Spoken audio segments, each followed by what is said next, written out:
"Someone please get that child out of here." The voice came from several rows back, irritated, too loud for a concert of this caliber. The girl in the wheelchair held the microphone with both hands, visibly nervous, while her mother tried to pull her back to her seat. On stage, the orchestra was already ready to continue, but André Rieu heard the question before any staff member could intervene. "I just wanted to know something. Does God listen to children like me?" The entire theater froze. Security's request was already coming through the headsets. The producer was signaling to cut the sound, and everyone expected André to ignore it and follow the program. Instead, he raised his hand, asked no one to move, and said something none of those present were prepared to hear. But before that moment could be understood, everyone needed to know how a simple concert became the night that would change everything. No one goes to an André Rieu concert expecting improvisation. The audience buys expensive tickets, sits in numbered seats, respects the silence, applauds at the right moments, and leaves with the feeling of having witnessed something beautiful, organized and predictable. That night would be no different. At least, that's what everyone believed when entering the theater. Lena had arrived early with her mother, Mara. The wheelchair made moving difficult, and they preferred to avoid stares, comments, and the rush of others. Mara knew that type of environment well. Elegant people, polite, but unaccustomed to dealing with children who didn't fit the pattern. Lena, on the other hand, didn't seem intimidated. She observed everything in silence, like someone who had learned too early to pay attention before speaking. Since childhood, Lena had lived with hospitals, physical therapy, and unanswered questions. The physical limitation was never what hurt most. What weighed most were the vague explanations, the ready-made phrases, and the way adults would deflect when she asked difficult things. Mara tried to protect her, but couldn't answer everything. Some questions simply hung in the air. When the music began, Lena didn't get distracted. She listened with real attention, not as entertainment, but as someone trying to understand something greater. At one point, she leaned toward her mother and whispered something. Mara responded with a quick gesture of later. It wasn't the place, it wasn't the time. Except for Lena, that seemed exactly like the right time. She had already decided she needed to ask, not to provoke, not to draw attention, but because that doubt had been carried in silence for too long. And without Mara noticing, Lena raised her hand. When no one noticed, she spoke. And that's when the concert stopped being just a concert. The question that would split that night into before and after was about to escape her lips, and nothing would ever be the same again. Lena wasn't there just to watch a concert. For her, that night wasn't a social event or an elegant spectacle. It was a silent attempt to understand something that had been hammering in her head for months. While the audience settled in, adjusted programs, and whispered about the music, Lena observed people with uncommon attention for someone her age. She was 9 years old and had spent too much time in places where adults spoke quietly and avoided eye contact. Offices, waiting rooms, corridors that were too long. From very early on, she had learned to identify when someone had answers and when they were just pretending. The wheelchair didn't define her, but it made everyone treat her as if she were too fragile for difficult questions. Mara, her mother, knew that look well. It was the same one Lena made before asking something no one wanted to answer. That's why during the concert, she kept her hand discreetly resting on her daughter's arm, like a silent warning.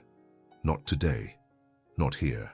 But Lena wasn't distracted by the music in the common sense. Each note seemed to open space for thoughts she had been trying to organize for a long time. She had already asked doctors, social workers, and even a local church pastor. The answers were never the same, but they had something in common. They always ended too quickly. When André Rieu walked across the stage, Lena didn't see a famous conductor. She saw someone who seemed to listen before speaking. Someone who led dozens of people without raising his voice. That mattered to her. If anyone in that place could answer without running away, maybe it was him. As the orchestra approached the end of a piece, Lena leaned toward her mother again and spoke in a low but firm tone. Mara shook her head, tense. Some questions didn't match certain places. At least that's what the world seemed to say all the time. Lena took a deep breath. Waiting had never brought answers, and when the music stopped for a few seconds, she decided she wouldn't stay silent again. The question formed on her lips, clear and direct, when suddenly a woman 3 rows ahead stood up abruptly. Her purse fell to the floor with a loud thud, and she began frantically searching her pockets. The entire section turned to look at the disturbance, including the ushers who started moving toward her. Mara seized the moment of distraction to grip Lena's hand tighter, whispering urgently that this wasn't the time. But Lena had already noticed something the others hadn't. The woman wasn't looking for her phone or her keys. She was clutching her chest, her face pale, struggling to breathe. Without thinking, Lena called out in a voice that cut through the murmurs, "She needs help! Someone call for help!" The theater's attention shifted completely. Staff rushed toward the woman, an announcement was made for medical assistance, and within moments a doctor from the audience was by her side. The concert paused entirely as the woman was carefully escorted out, breathing but shaken. André Rieu himself had stepped forward, concern evident on his face, ensuring she received proper care before anything continued. As the theater settled back down 15 minutes later, something had changed. The formal atmosphere had cracked. People were whispering to neighbors they'd never spoken to before. The rigid protocol had been broken, and in that crack, Lena saw her opportunity. When André returned to the stage and asked if everyone was ready to continue, Lena's voice rang out before anyone else could speak. "Mr. Rieu, I have a question." The theater went silent again, but this time it was different. This time, everyone was already listening. Mara's hand flew to her mouth. This couldn't be happening. Not now, not after everything that had just occurred. The producer, Juiced, was already moving toward the stage manager, ready to intervene. Ava, the violinist, exchanged worried glances with the other musicians, but André didn't signal to continue. He didn't ignore the voice. Instead, he turned fully toward the audience, searching for the source. His eyes found Lena in her wheelchair, her small frame somehow radiating determination that filled the massive space. "Yes?" he said simply, his voice carrying across the silent hall. Lena felt every eye in the theater on her. She felt her mother's hand trembling on her shoulder. She felt the weight of what she was about to do. But she had come too far to stop now. "Does God listen to children like me?" The words hung in the air like a physical presence. Somewhere in the back, that angry voice demanded she be removed. Mara pulled at her arm, mortified. Security moved forward, but André Rieu raised his hand and everything stopped. What happened next would become the moment no one in that theater would ever forget. The silence between one piece and another was usually short, almost automatic. The orchestra would reorganize, the audience would adjust their posture, and André would prepare to continue. But before any movement on stage could resume, Lena's voice crossed the theater with enough clarity not to be ignored. She didn't shout. She didn't ask for attention. She just spoke. The question came out simple, direct, without dramatization, and precisely because of that, it caused immediate impact. Some people took time to understand what they had heard. Others understood right away and felt discomfort rise through their bodies. It wasn't a beautiful question, nor appropriate for the moment. It wasn't the kind of thing you said at a classical concert. Mara reacted instantly. She pulled her daughter's arm, whispered her name urgently, and tried to apologize to the people around them. A man in front turned with an expression of disapproval. A woman further back murmured something about lack of control. The atmosphere changed in seconds. Backstage, Just was already leaning toward the communicator attached to his ear. This wasn't in the script. The security team awaited the signal to act. The protocol was clear. Interruptions should be resolved quickly to preserve the concert's flow. Lena noticed everything. She noticed the looks, the tension, the weight of the social error she had just committed. But she didn't regret it. The question hadn't been impulsive. It had existed too long inside her to continue being kept. On stage, André Rieu heard every word. Not just the content, but the tone. There was no provocation there. There was need. He felt the kind of silence that doesn't ask for continuity. It asks for attention. For a few seconds, no one moved. The orchestra waited. The audience held their breath. The girl's mother was on the verge of tears, certain this would end badly. Then André did something no one expected at that moment. He didn't turn his back, didn't call the team, didn't resume the music. He looked directly at the audience, calmly raised his hand, and stopped everything. But before he could speak, a man in the fifth row stood up, his face red with indignation. "This is absurd. We paid good money for this concert, not for some religious debate. Get her out of here." Several people murmured in agreement. Others shook their heads in disapproval of the man's harshness. The theatre split into factions within seconds. Mara felt her heart sink, certain they were about to be escorted out in humiliation. Just was frantically whispering into his headset, trying to get security to handle the situation discreetly. Eva lowered her violin, uncomfortable with the growing hostility in the room. This was spiraling out of control. André still hadn't moved. He stood there, hand raised, waiting for the noise to die down. When it didn't, he did something unexpected. He walked to the very edge of the stage, sat down on it, and let his legs dangle over the orchestra pit. The informality of the gesture shocked everyone into silence. "You're right," André said to the angry man. "You did pay for a concert, and I promise you'll get one. But right now, a child asked me a question, and I think that deserves an answer. If you can't wait 5 minutes for that, the exit is behind you." The man's mouth opened and closed. No one had ever spoken to him that way. Slowly, reluctantly, he sat back down. But his arms remained crossed, his jaw tight with resentment. André turned his attention back to Lena. "Can you repeat the question?" Lena hesitated, feeling the weight of hundreds of eyes, but took a deep breath and repeated exactly the same words, without changing anything, without softening anything. This time, no one interrupted. André didn't answer immediately. He sat there silent, looking at the girl, not as someone evaluating, but as someone truly listening. There was no embarrassment on his face, no rush to resolve the situation, just attention. Some people began to shift in their seats, uncomfortable with the pause that was too long. A concert wasn't a place for this. It wasn't a conductor's job to answer questions about faith. That's what many were thinking. Then something else happened. An elderly woman in the front row suddenly spoke up, her voice wavering but clear. "I want to hear his answer." Another voice joined hers, this one younger. "So do I." Then another, and another. Within moments, dozens of people were expressing their desire to hear what André would say. The resistant faction fell silent, outnumbered not by volume, but by genuine curiosity. Just pulled off his headset in defeat. This was beyond his control now. Eva found herself leaning forward, her own heart suddenly invested in the answer. Even the angry man in the fifth row uncrossed his arms, though he tried to hide his interest. André looked around the theatre, seeing faces that were no longer masks of social propriety, but windows into real human longing. These people, he realized, had been waiting for permission to care about something beyond the music. Lena had just given it to them. He stood up from the stage edge and walked to the center. When he spoke, it wasn't to Lena alone, it was to everyone.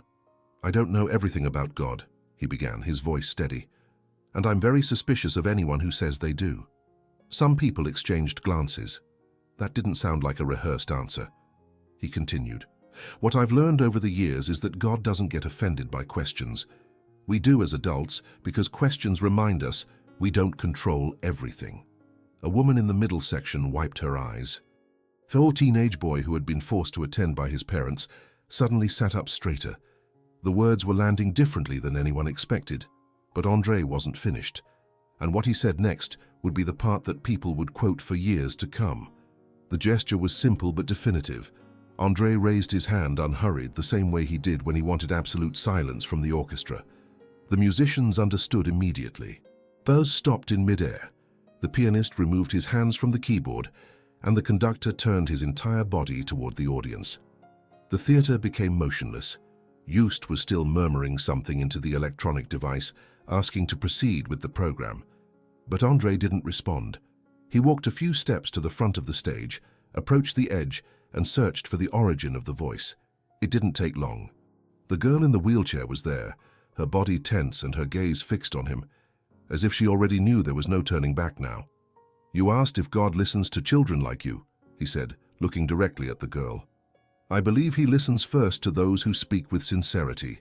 It doesn't matter the age, the body, or the place the question comes from." The theater was completely silent. No coughs, no movements, no whispers. The answer had no promise, no miracle, and no ready solution. But it had something rarely offered to a child: respect. André took a deep breath before concluding. "If there's anything that makes me believe in God," he said, "it's when someone has the courage to ask what everyone feels, but few dare to say out loud." Some people began to cry discreetly. Mara felt her hands trembling, not because everything had been resolved, but because for the first time her daughter's question hadn't been treated as a problem. Then something unexpected happened. A man in the back row stood up slowly. He was older, probably in his 70s, wearing a military veteran's cap. His voice was rough but carried weight. 30 years ago, I asked God why he let my son come home in a flag-draped box. Never got an answer that made sense. But you just said more truth in 2 minutes than I heard in a lifetime of church services." The admission hung in the air. Then a woman across the aisle stood as well. "My daughter has the same condition as that little girl. Every night she asks me why God made her different. I never know what to say." One by one, people began to stand. Not to leave, but to bear witness. A teenager with scars on his arms, a middle-aged woman who'd lost her husband, an immigrant family who'd fled violence. Each carried a question they'd been told was inappropriate, inconvenient, or answered long ago by people who'd never really listened. Lena watched in amazement as the entire theater transformed before her eyes. She had expected punishment, removal, shame. Instead, her question had unlocked something in everyone else. André stood at the center of it all, no longer a conductor, but a witness to collective vulnerability. Joost had stopped trying to control anything. Ava was crying openly, her violin forgotten in her lap. Even the angry man from earlier had his head bowed, his shoulders shaking. But then, just as it seemed the moment couldn't deepen further, Lena spoke again. "Mr. Rieu, there's another part to my question." The room quieted instantly. Everyone who had stood remained standing, waiting. André nodded for her to continue. "Everyone tells me God has a plan. But if he has a plan, why does his plan hurt so much? Why did his plan put me in this chair? Why did his plan take away people I love?" Her voice cracked on the last word, and Mara pulled her daughter close, tears streaming down her face. This was the question beneath the question, the one Lena had been carrying alone for so long. André didn't rush to answer. He walked down the steps from the stage, moving closer to where Lena sat. Security moved to stop him, but Joost waved them off. Protocol had died an hour ago. When André reached Lena's row, he knelt down so they were eye level. The microphones barely picked up what he said next, but everyone strained to hear. "I don't know why pain exists in the plan. I've asked the same thing. What I do know is that your question right here, right now, just reminded several hundred people that they're not alone in their pain. That's not nothing. That might be the point." Lena looked into his eyes, searching for dishonesty and finding none. It wasn't the answer she wanted. It didn't fix anything, but it was real. "So God listens to my questions, even if there's no answer." "Especially then," André said. "Especially then." He stood and returned to the stage. The people who had been standing slowly sat back down, but they were different now. The concert was different. Everything was different. André turned to his orchestra and raised his baton, but before he brought it down, he said one more thing. "The next piece we'll play was written by a man who'd lost everything: his family, his health, his hope. He wrote it in a prison cell, and he called it his prayer. We'll play it for Lena, and for everyone else who's brave enough to keep asking questions God might not answer." The orchestra began to play. The music was hauntingly beautiful, filled with both sorrow and something that couldn't quite be called hope, but wasn't despair either. It was honest, it was human, it was everything the night had become. And in her wheelchair, Lena closed her eyes and let the music wash over her, feeling for the first time that her questions weren't a burden, but a gift. But the night wasn't over yet, because sometimes the most important moments don't come in the answers we receive, but in what we choose to do with the questions we carry. André remained silent for a few more seconds, and that silence began to bother more than any words could. It wasn't embarrassment, it was expectation.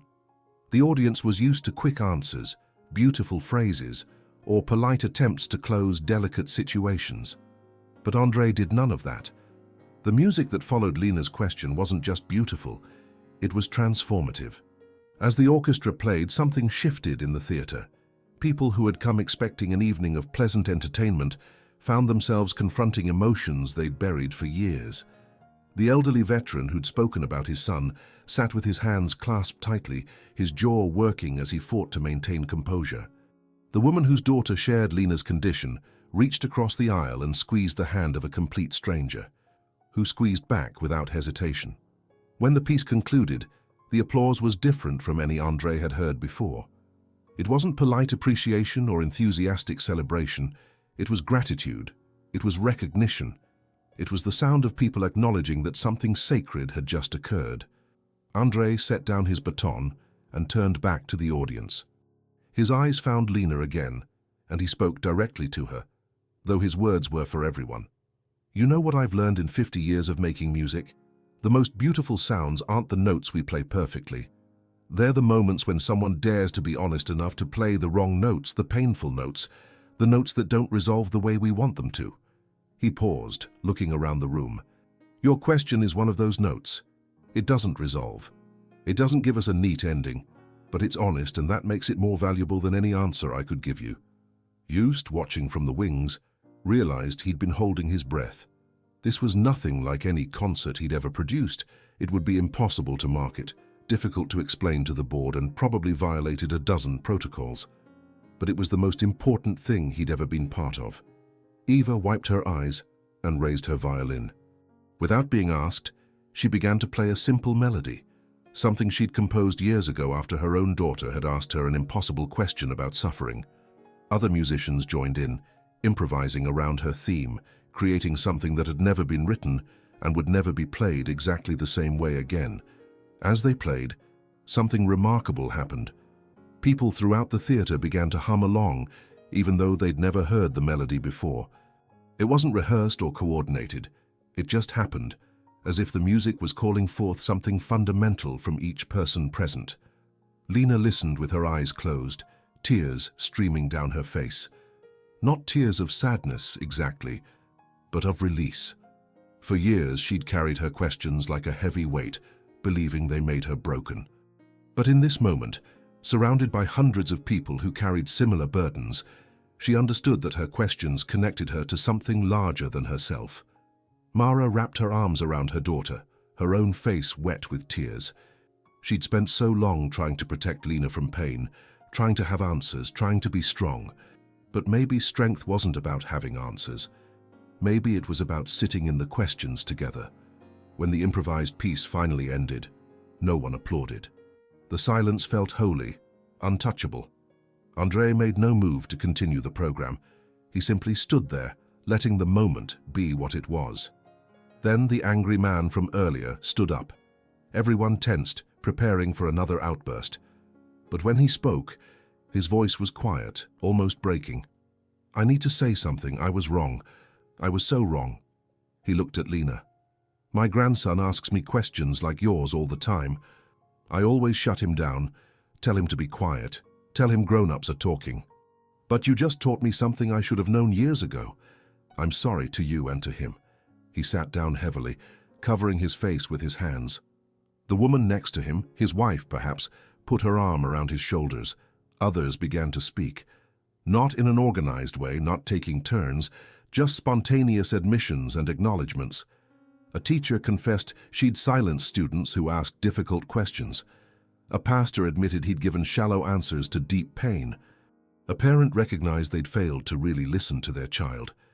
The theater had become something else entirely, not a performance venue, but a space of collective reckoning and healing.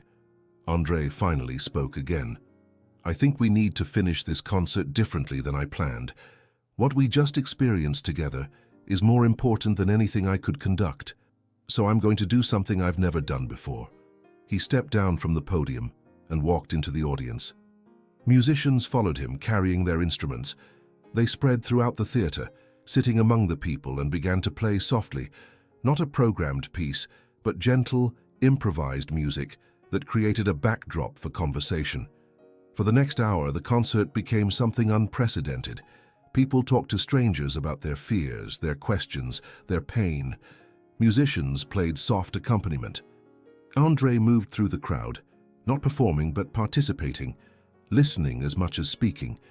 Lena found herself surrounded by people who wanted to thank her. The woman whose daughter shared her condition knelt beside her wheelchair and cried, holding Lena's hand. The veteran came over and saluted her solemnly, then told her about his son in a way he'd never been able to before. As the evening drew to a close, André made his way back to Lena one final time. He crouched beside her wheelchair and spoke quietly enough that only she and Mara could hear. "Thank you for being braver than most adults I know. You gave everyone here permission to be honest. That's a rare gift." Lena looked at him seriously. "Did I get an answer to my question?" André smiled. "No, but maybe that's okay. Maybe the point isn't the answer. Maybe it's finding out you're not alone in the asking." When the music returned to fill the theater, it no longer had the same weight as before. Each note seemed slower, more conscious, as if even the orchestra had understood that something important had happened outside the score. The audience listened in a different way, not seeking perfection but meaning. Lena didn't speak again. She didn't need to. The question had been welcomed, and that was more than any complete answer could offer. Mara held her daughter's hand tightly, trying to record that moment forever. For the first time, she didn't feel shame or fear that Lena was too much for the world. She felt pride. As people slowly began to leave the theater, something unusual happened. No one rushed. They lingered in the aisles, continuing conversations that had started during that improvised hour. Phone numbers were exchanged. Email addresses were shared. The woman with a daughter in a wheelchair invited Mara and Lena to a support group. The veteran asked if he could write to Lena, said her courage had given him the strength to finally talk to his grandson. The lobby, normally a place where people hurried to coat checks and exits, had transformed into something resembling a town hall meeting. Strangers stood in small circles, sharing stories they'd never told anyone. A businessman in an expensive suit was deep in conversation with a college student in torn jeans, both wiping their eyes as they talked about fathers who'd never said they were proud. Two elderly women who'd sat 3 rows apart were now holding hands, discovering they'd both lost children and never had anyone to talk to about it. Just stood in the wings, watching the theater empty at half its normal speed. His phone had been buzzing non-stop for the past hour. The board wanting explanations, the media requesting interviews, venue management asking what protocol had been broken. He ignored all of it. Whatever consequences came from tonight would be worth it. One message, however, caught his attention. It was from the theater's owner, a notoriously strict woman who'd fired staff for far lesser infractions. He opened it with trepidation, expecting termination, or at least a severe reprimand. Instead, it read, "I was watching the live stream. My granddaughter has been asking me the same question for 2 years. I've been too afraid to tell her I don't know. Thank you for tonight. Whatever you need from me, you have it." Just felt something release in his chest. He'd been prepared to lose his job, but he hadn't been prepared for support from that particular corner. He forwarded the message to André with a simple note. "We might actually be okay." Eva approached him, her violin case in hand. "In 20 years of playing with André, I've never experienced anything like that." "No one has," Just replied, "because it's never happened before. Do you think we'll get in trouble?" Just laughed, a sound of genuine joy rather than anxiety. "Probably. But I also think we just witnessed the most important concert any of us will ever be part of. I'll take the trouble." Eva nodded, then hesitated before speaking again. "Can I tell you something? My daughter Emma, she's 15 now.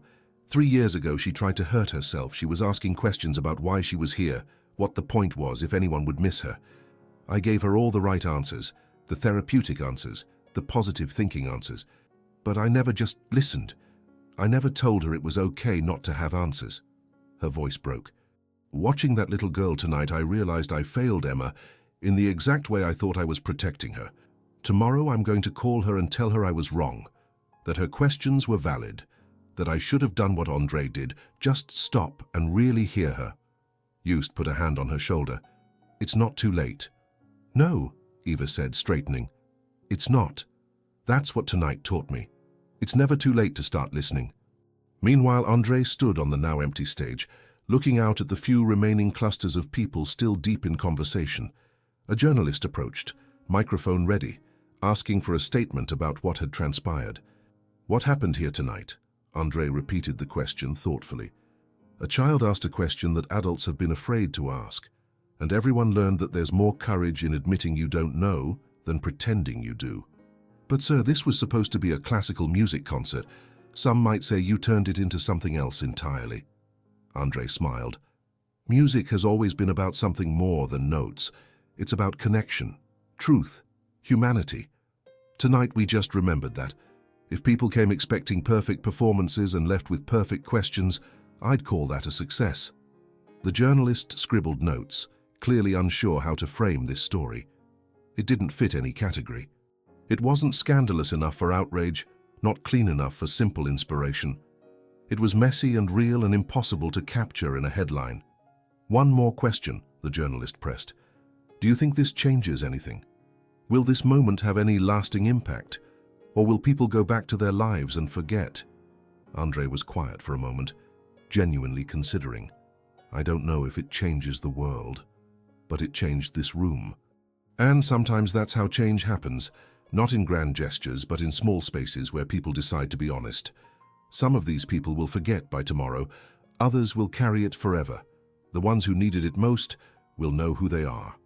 As the journalist thanked him and left, André noticed a man waiting patiently at the edge of the stage. He was the angry man from earlier, the one who'd demanded Lena be removed. Now he stood with his hat in his hands, looking uncertain. "Mr. Rieu," he began, his voice rough, "I need to apologize, not just for tonight, but for everything I realized tonight. I've been that angry my whole life, angry at questions, angry at weakness, angry at anything that wasn't neat and controlled." He paused, struggling. "My grandson, he's 7. He asks me why his daddy left, why his mama cries, why bad things happen to good people.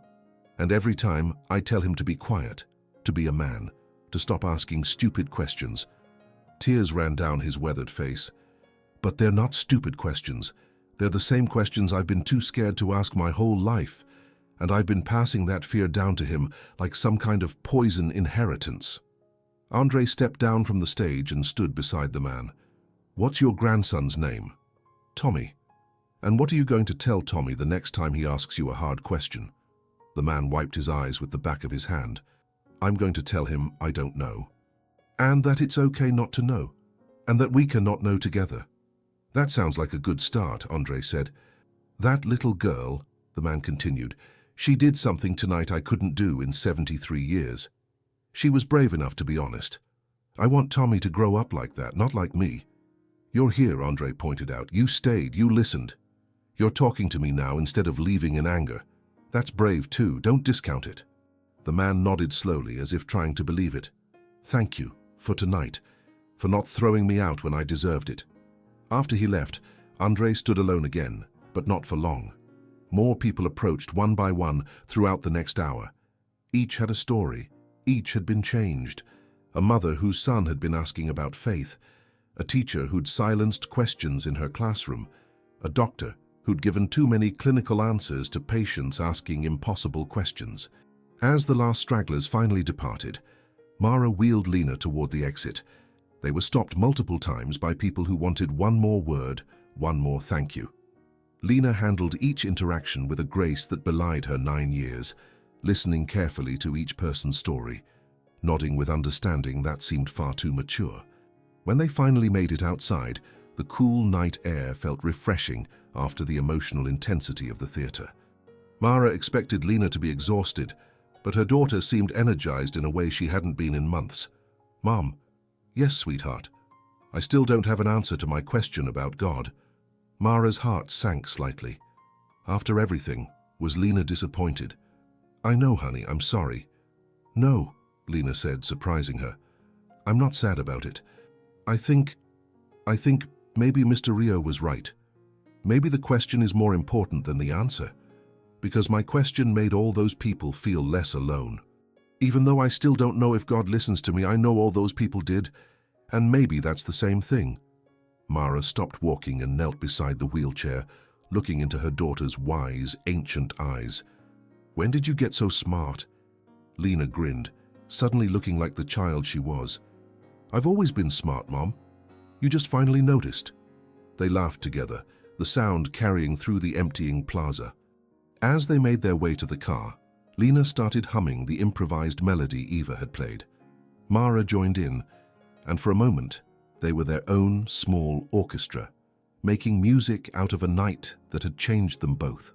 Back in the theater, André sat alone in the front row, his jacket removed, his tie loosened. He'd dismissed everyone, wanting a few minutes of solitude to process what had occurred. In his long career, he'd played for presidents and kings in the greatest concert halls of the world. None of it compared to this. His phone buzzed. A text from his wife. "Just saw the videos. They're already everywhere. What happened?" He typed back, "A little girl asked the question everyone's afraid to ask, and we all learned something we needed to know." 3 dots appeared, then disappeared, then appeared again. Finally, which was? André thought for a moment, then wrote, "That we're all just children asking questions we can't answer. And that's okay. That's human. That's beautiful." In the weeks that followed, the video of that concert spread across the internet. It was shared millions of times, translated into dozens of languages, discussed in churches and schools and coffee shops around the world. Some people criticized André for breaking protocol. Others praised him for his humanity. Think pieces were written. Debates were had. News outlets tried to turn it into a controversy, but the story refused to cooperate. There was no scandal, no fall from grace, no dramatic revelation. Just a moment of profound human connection that resisted being commodified or sensationalized. Eventually, the mainstream coverage faded, but in smaller circles, support groups, therapy sessions, family dinners, the conversation continued. A pastor in Ohio began his sermon the following Sunday by admitting he didn't have answers to the questions his congregation had been asking. A teacher in California changed her entire curriculum to create space for students' difficult questions rather than shutting them down. A father in Texas sat down with his estranged daughter and for the first time in 15 years admitted he'd been wrong to demand she have her life figured out.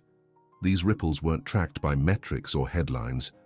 They happened in quiet moments, in conversations that mattered, in the spaces between what people said and what they meant. But for the people who were actually there that night, the aftermath didn't matter. They had experienced something that couldn't be captured in a recording or explained in an article. They had been present for the moment when a concert became a conversation, when performance became connection, when one child's courage created space for hundreds of adults to be honest about their pain. Lena never got a definitive answer to her question about whether God listens to children like her.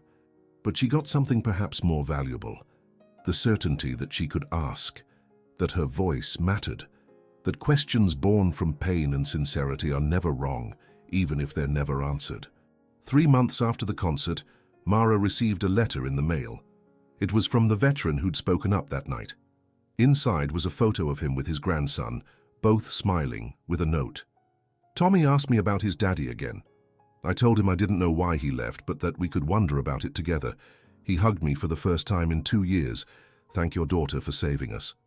Mara showed the letter to Lena, who read it carefully, then asked, "Can we write back?" "Of course." "Good, because I have questions I want to ask Tommy about what it's like to have a grandpa who learned to listen. I bet he has good answers about that." And André Rieu carried that night with him as a silent reminder. Sometimes the most important moment of a concert isn't in the music you play, but in the pause you choose to make, in the space you create for someone to be heard, in the courage to admit you don't have all the answers. Years later, when Lena was asked about that night, she would smile and say, "I asked if God listens to children like me. I still don't know, but I learned that people will if you're brave enough to ask, and maybe that's the first step to understanding anything." The lesson of that night wasn't religious nor philosophical in the traditional sense. It was human. It showed that difficult questions don't disrupt, they reveal. That children don't need ready-made answers. They need adults willing to listen without rushing. And that faith, when it exists, isn't born from absolute certainty, but from the courage to admit doubts. Lena went home without all the answers about God, but she went home with something rarer, the certainty that her voice had value, that her question wasn't a mistake, that the world could stop, Yes, to listen to someone like her. And André Rieu took that night with him as a silent reminder. Sometimes the moment most important in a concert isn't in the music you play, but in the pause you choose to make. In the space between notes where truth lives. In the question that has no answer, but demands to be asked anyway. Because in the end, we're all just children in wheelchairs, asking questions we're afraid to voice, hoping someone will stop long enough to hear us. And when they do, when someone finally truly listens, that's when the real music begins.